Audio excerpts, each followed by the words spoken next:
Conspiracies which concern the environment are all pervasive. They affect our bodies. They threaten our health. They threaten the future of our planet. Conspiracies abound about the manipulation of the environment. Some are about sources of energy.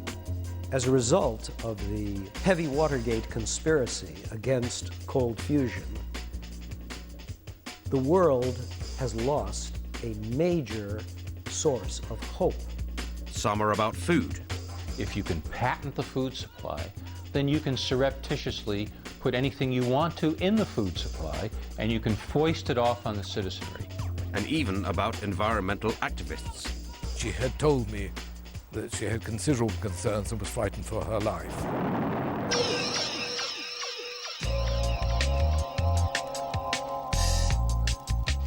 The greatest green conspiracy story is about the suppression of hemp, the non-narcotic sister plant of marijuana. A versatile plant has been used to make everything from paper to clothing. Actor Woody Harrelson has risked arrest in his campaign to legalize hemp in the US. Hemp is non-psychoactive, so you couldn't get your dog high if you smoked a field, you know. Hemp is hip. It's a great fiber at a time when there's a serious fiber shortage throughout the world. I really can't see myself at the Oscars, but if I go there, I'll be wearing hemp. That's guaranteed.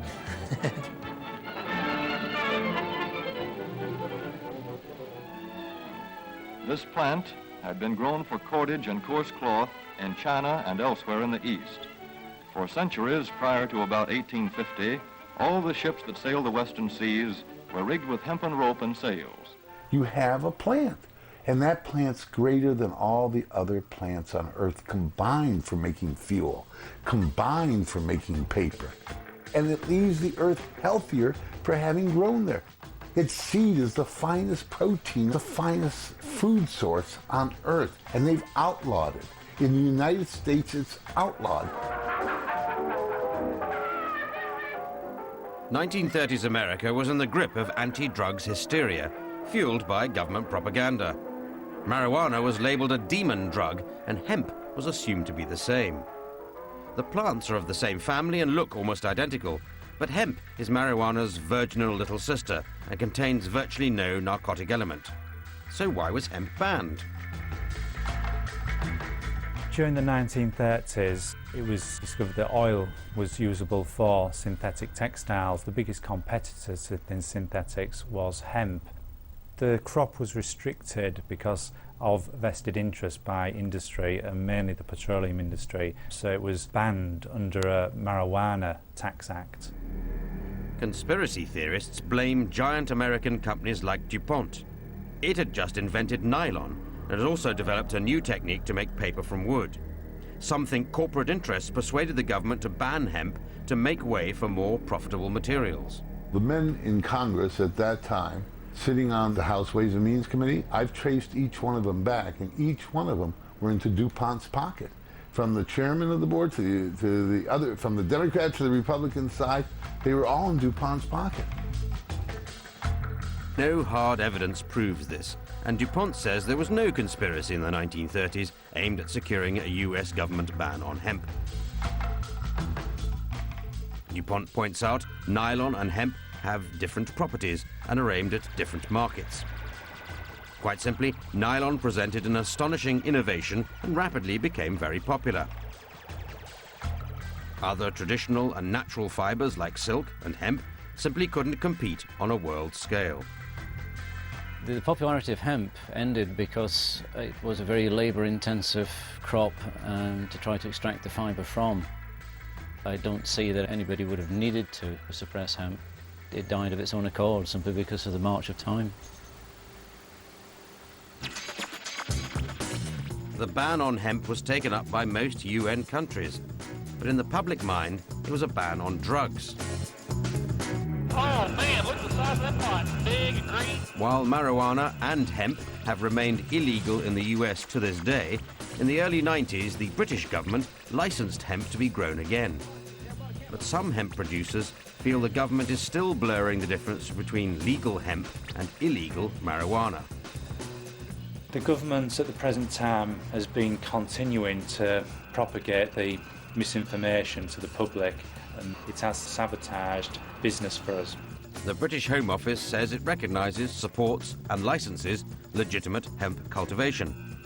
But Derek Bealby believes the difference between the legal and illegal plant remains blurred, which prevents British farmers benefiting from a potentially valuable crop. Even car door panels, glass and petrol can be made using hemp.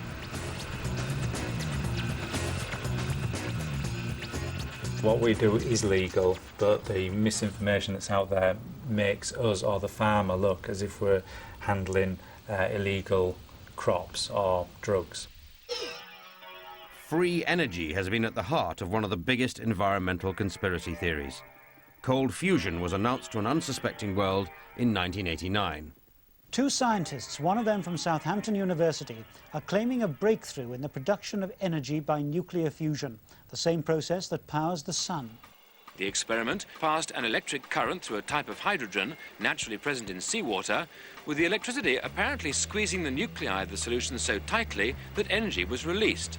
We have found conditions where fusion takes place and can be sustained indefinitely. Now, indefinitely is an emotive word. We have run experiments for hundreds of hours, and on our time scale, that is a pretty long time. The news that free energy could be generated simply and from something as ordinary as seawater was greeted with enormous excitement. This is worthy of a Nobel Prize if it turns out to be true. But scientists all over the world who rushed to replicate the experiment couldn't get the same result. Britain's leading atomic scientists have poured cold water on the idea of cold fusion. Researchers say there's no evidence that it works. We've checked, calibrated, everything. We've done it very thoroughly indeed. So how disappointed are you? Oh, very disappointed. This would have been a very significant discovery, and we're very sad that we've put all this effort in and failed to find anything. The Massachusetts Institute of Technology, MIT, was among the first to dispute the result. The cold fusion theorists Martin Fleischmann and Stanley Pons were in the firing line.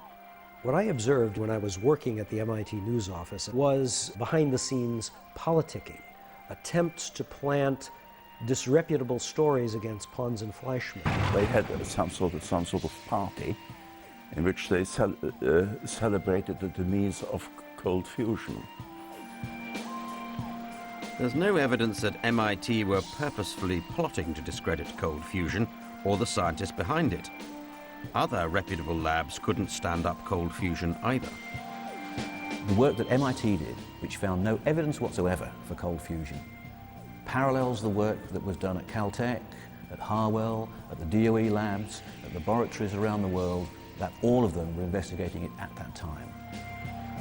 But Eugene Mallow feels they deliberately failed to replicate the experiment.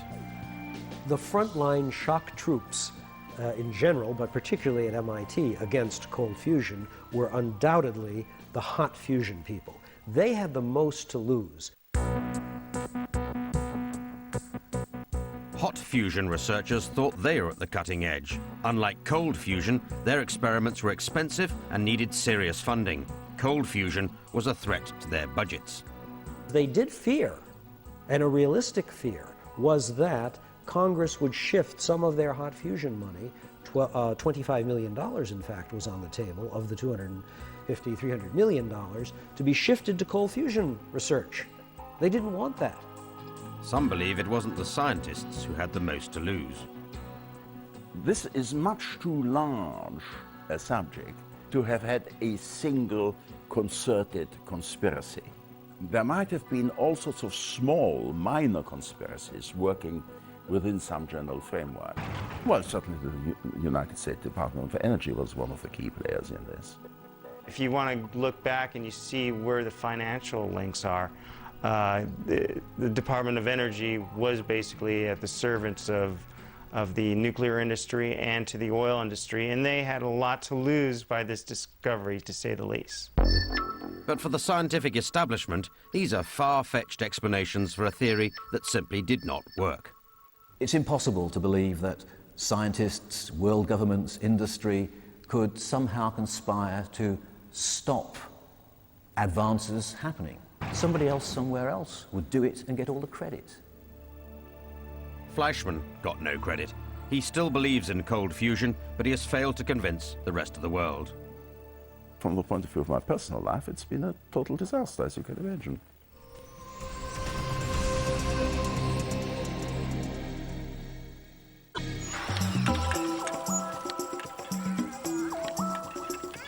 Perhaps of all the environmental conspiracies, those about food trouble us most.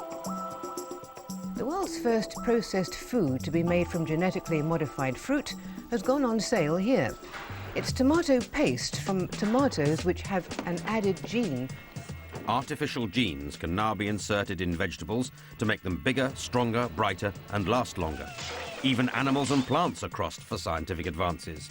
It's the brave new world of so-called Frankenstein foods. We are the guinea pigs. But health is only one concern. The fear is also about the control of the food supply.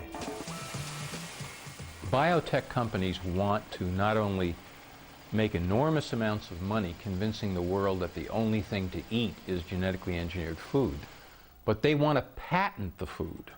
And they can do that by patenting the seeds and by controlling the seed companies. One of the scare stories about GM corporations is that they have created a seed that'll make the farmer endlessly dependent. The Terminator seed.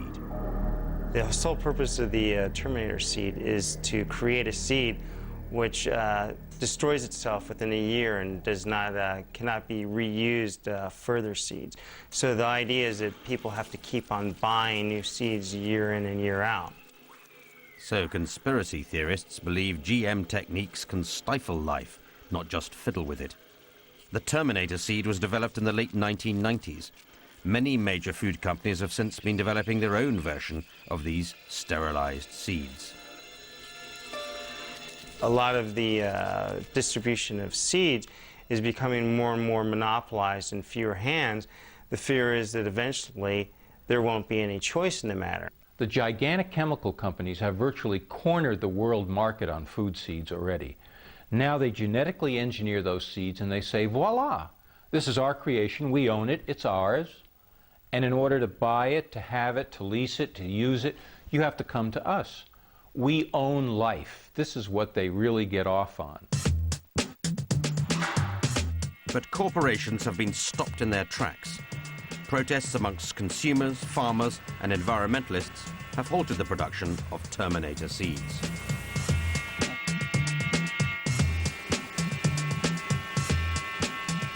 The US firm Monsanto was a GM pioneer and is now one of the largest GM producers.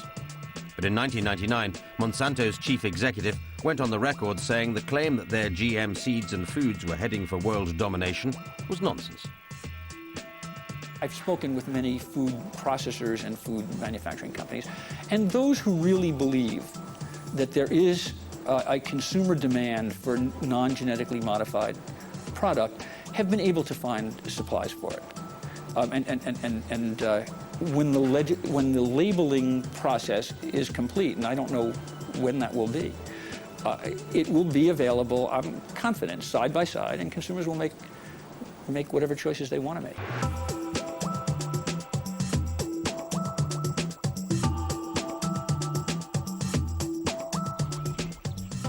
But fields have become test beds for GM seeds and crops. Activists in Britain have been arrested for destroying test sites.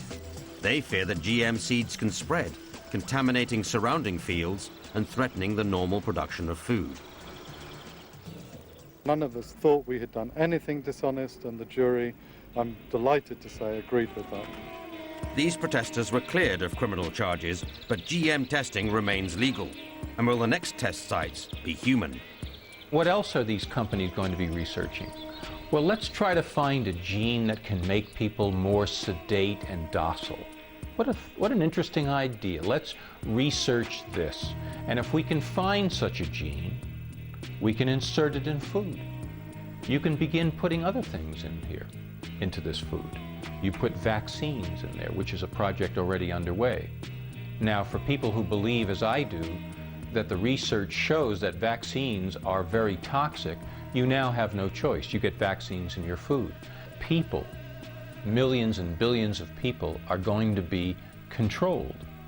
Issues of sickness and health as a result of what genes are placed into the food. Issues of, shall we sedate the citizenry by placing other genes in food? All of these issues are going to be decided by biotech companies and by their partner governments. They're not going to be decided by people. If you own the food supply, if you can patent the food supply, then you can surreptitiously put anything you want to in the food supply, and you can foist it off on the citizenry. That's the long-range plan. So what's next? Could corporations and companies go so far as to use environmental concerns for their own ends? High above the Earth, a band of natural ozone shields human, animal and plant life from excessive ultraviolet radiation and potentially fatal sunburn. But it's been progressively depleted, and the depletion threatens a huge increase in skin cancers and cataracts. Chlorofluorocarbons, or CFCs, were used as cooling agents in refrigerators, in air conditioning, and as propellants in aerosols. They were blamed for eating into the ozone layer and have been gradually phased out throughout the 1990s. DuPont was one of the largest manufacturers of CFCs. Conspiracy theorists say DuPont's environmental concern was not genuine when it decided to give up manufacturing CFCs. Theorists say DuPont did so because its patent had run out. Commercial patents last for 50 years. The patent for the production of CFCs was taken out in November 1943. 50 years down the line, November 1993, the patent expires, at which point anybody with a basic commercial chemical process can manufacture CFC, gas for refrigeration. But is this the stuff of fantasy? In 1974, DuPont stated it would end production of CFCs if scientific evidence proved they caused ozone depletion. In 1988, after being presented with such evidence, DuPont announced it would look for alternatives. The company maintains the patent for CFCs had run out decades before it phased out these products. But some scientists say self-interest must have played a part. There is an underlying degree of truth. Some of the substitutes for CFCs are more profitable, so there was, I think, some self-interested motives on the part of DuPont to at least not oppose the CFC phase out and eventually to actually support it.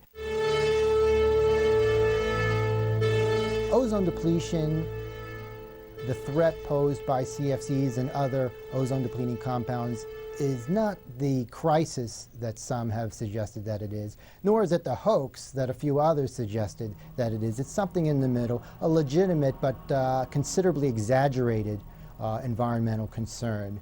And so many of the conspiracy theories surrounding it are untrue.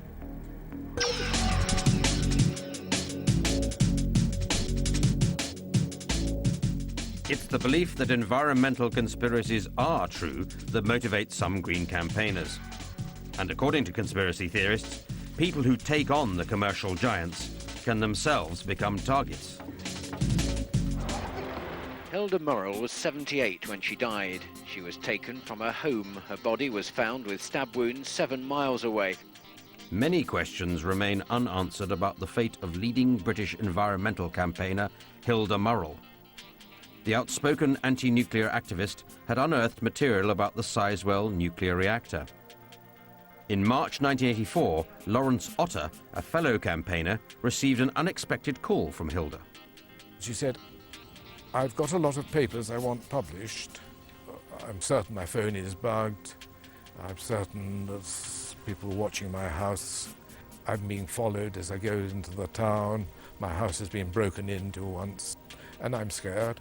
She said, could I come and collect the papers straight away? She didn't think it was safe even to keep them the whole day. Her last words to me were, "It's not only about nuclear power." The meeting never took place. Hilda Murrell was last seen within an hour of the phone call. Lawrence Otter was stunned when he heard the news. Her home was broken into, police believe by a burglar looking for cash. They think she was then beaten up, driven in her own Renault car to a wood 6 miles away, stabbed and left to die from the cold. Police inquiry... Why would someone allegedly a burglar, not steal jewellery, not steal money that was to hand, why would this supposed burglar have shoved her in a car and driven her this curious way in order to kill her? And how on earth could her car keys be in her back pocket all this time? I mean, there's so many contradictions in the story, they can't really be so stupid as to really believe it. Lawrence Otter believes that the papers Hilda Murrell had told him about were never found. She was about to give evidence to a public inquiry about the Sizewell nuclear reactor. But family and fellow activists suspect she may have uncovered top-secret information about the sinking of the Argentinian ship, the Belgrano, by the Royal Navy during the Falklands War. Labour MP Tam Dalyell then accused the British intelligence services of being involved in Hilda Murrell's death. I've made various inquiries from sources the names of whom wild horses won't drag out of me, and learnt very clearly. He said, yes, British intelligence was involved. But a police inquiry cleared the secret services of any involvement in Hilda's death. There is not one shred of evidence to even suggest that British intelligence were in any way involved in the murder of Hilda Murrell. Her murderer was never found. The case was never resolved. I can only assume that someone has told them that they don't want the case investigated. And I can only assume that that comes from very high up, at least cabinet level.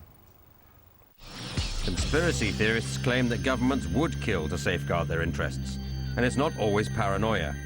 The Greenpeace ship Rainbow Warrior was sunk by the French Secret Service in 1985, and it cost the life of one on board. But some environmental conspiracies could be myths. They flourish where the interests of corporate giants clash with our concerns for health and survival. And when science fails to explain precisely what's wrong with the world, conspiracy theorists fill the gap. Some conspiracy theories in time prove to be well-founded. The scary part is waiting to find out which ones